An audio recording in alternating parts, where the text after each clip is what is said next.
Welcome to This Explainer. Today, we're diving headfirst into the staggering, rapid rise of a true athletic phenom. And honestly, we're going to extract the exact psychological playbook behind his success. We're talking about Isaac Odugsan, who you probably know best as the absolute powerhouse WWE superstar OBA FEMI. His journey is literally a masterclass in mindset, and we're going to break down exactly how he built the mental framework of a champion.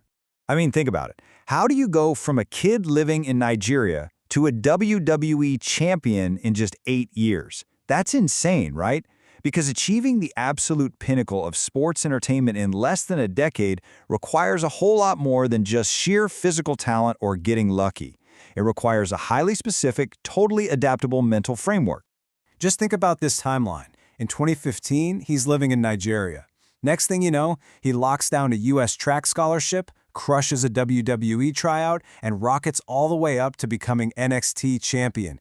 This kind of unprecedented momentum doesn't just happen by accident. No way. It's fueled by a mindset that he carried through every single phase of his life.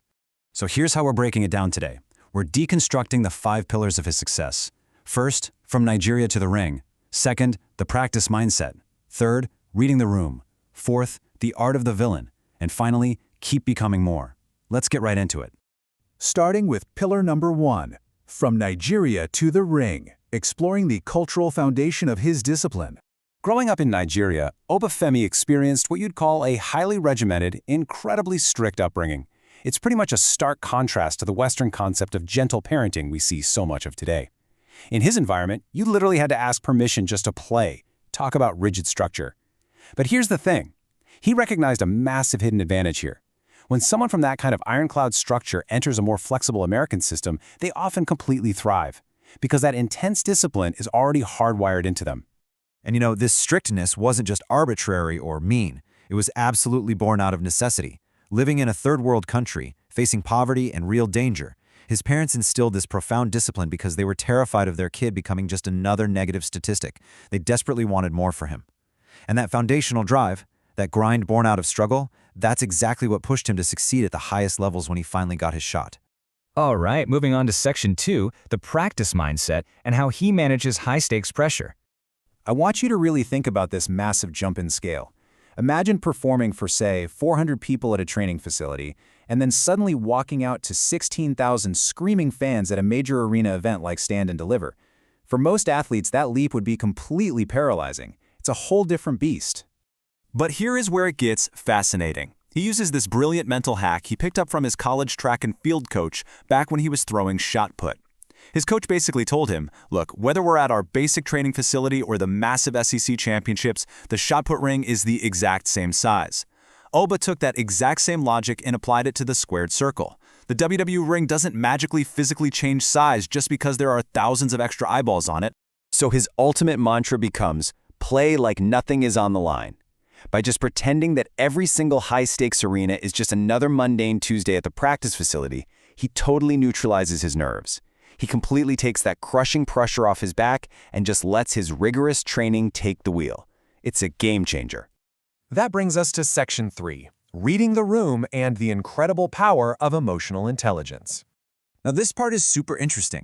Because his parents had to work incredibly hard in such a tough environment, they understandably often brought the frustrations of their day home with them. So as a kid, young Isaac developed this hyper-awareness of body language. He learned how to instantly read the room and gauge the tension, knowing exactly when it was time to just retreat into a shell and be quiet. Fast forward, and he takes that literal childhood survival mechanism and applies it directly to professional wrestling.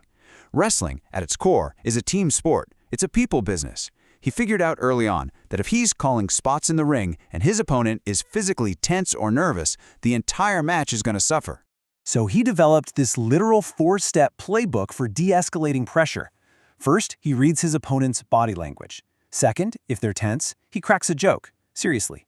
He'll do something as simple as ribbing the referee mid-match just to get a smile out of his opponent. Third, he lets the uncomfortable wrestling spot go for a second. And finally, step 4, he circles back to it later when the guy's relaxed. It's brilliant. It ensures his teammates can execute their roles flawlessly, even with all those eyes on them. All right, section 4, the art of the villain, looking at his storytelling and artistic perspective. Thanks to his strict upbringing, he was actually a massive perfectionist as a kid. We're talking literally tearing up his childhood drawings in sheer frustration if even a single line was slightly off.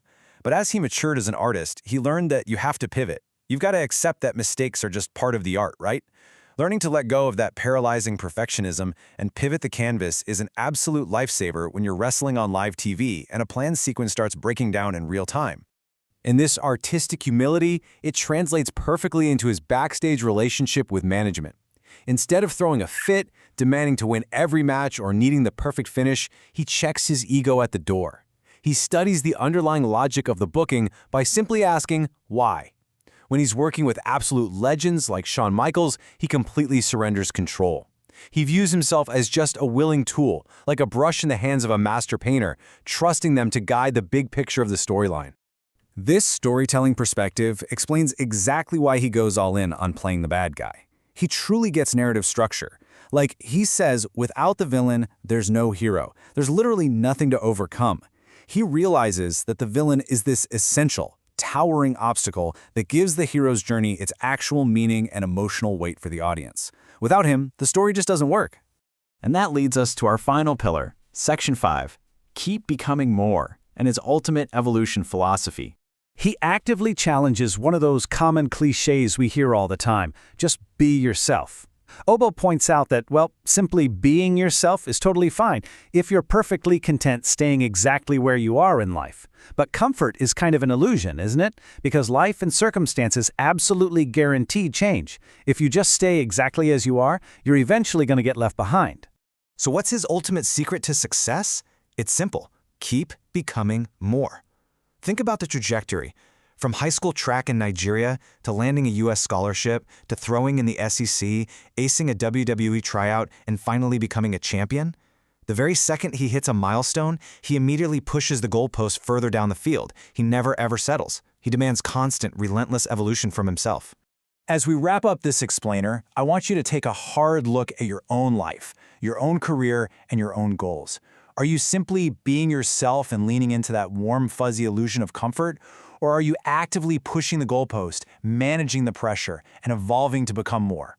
Ask yourself, are you ready for the main event, or are you just playing it safe in the practice ring?